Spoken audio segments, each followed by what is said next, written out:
exchanged a greeting with her in the last few months and didn't even know her name. Bruna was not particularly keen to have dealings with other reps, although, if truth be told, she didn't mix much with humans either. Stop and be done, damn it, she moaned to herself, tortured by the noise. But the unbearable din forced her to get up and head for the door. "What's up?" she mumbled. The neighbor's fist stopped mid-blow and she jumped back, startled by Bruna's sudden appearance. She turned sideways, as if she were about to run off, and fixed Bruna with a distrustful look of her left eye. An opaque, yellowish eye split by the striking vertical pupil of the rep's. "You're Bruna Husky." It didn't seem to be a question, but she answered anyway. "Yes?" "I have to speak to you about something very important." Bruna looked her up and down. Her hair was tangled, her cheeks were smudged, and her clothes were dirty and wrinkled, as if she'd been sleeping in them. Not unlike what Bruna herself had just been doing, to be fair. "Is it a work-related matter?"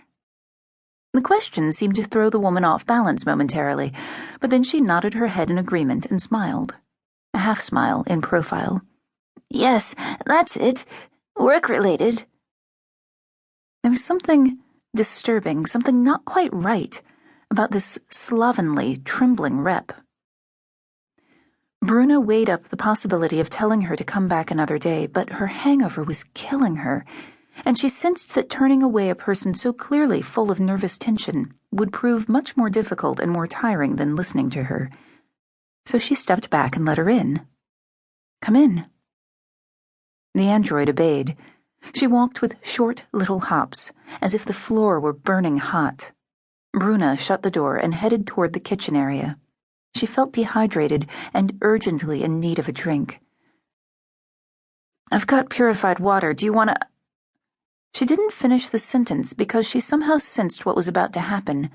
She started to turn around, but it was already too late. A wire had been wrapped around her neck and was beginning to strangle her. She put her hands up to her throat, where the wire was biting into her skin, and tried to free herself, but the woman continued to tighten it more and more with an unexpected determination. Fatally attached to one another, assailant and victim moved around the room in a frenetic dance of violence, banging into walls and overturning chairs as the loop kept tightening, and Bruna started to run out of oxygen. Until Bruna, desperately thrashing about, managed to sink an elbow into some sensitive part of her enemy's body, which caused the woman momentarily to relax her grip on her target. A second later, the woman was on the floor, and Bruna had immobilized her by falling on top of her. It was difficult to do, despite the fact that Bruna was a combat replicant, and hence bigger and more athletic than most. The neighbor seemed to possess an inhuman energy, the desperate strength of an animal. "Cool it!" shouted Bruna, enraged. And to her amazement, the woman obeyed and stopped writhing, as if she had been waiting for someone to tell her what she should do. They eyed each other for a few seconds, gasping for air.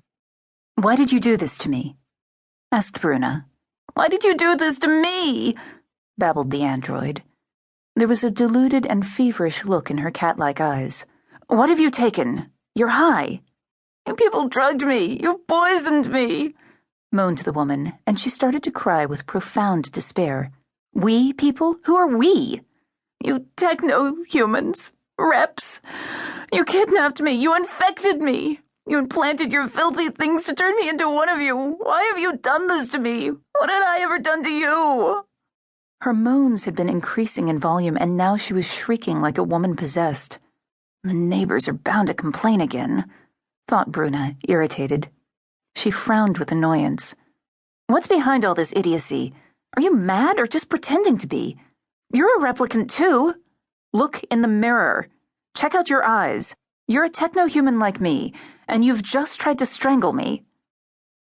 The woman had started to shake violently. She seemed to be suffering a panic attack. "Don't hurt me! Please don't hurt me! Help! Please!" Her obvious terror was becoming unbearable. Bruna relaxed her hold a little. "Calm down. I'm not going to do anything to you. See? I'm letting go.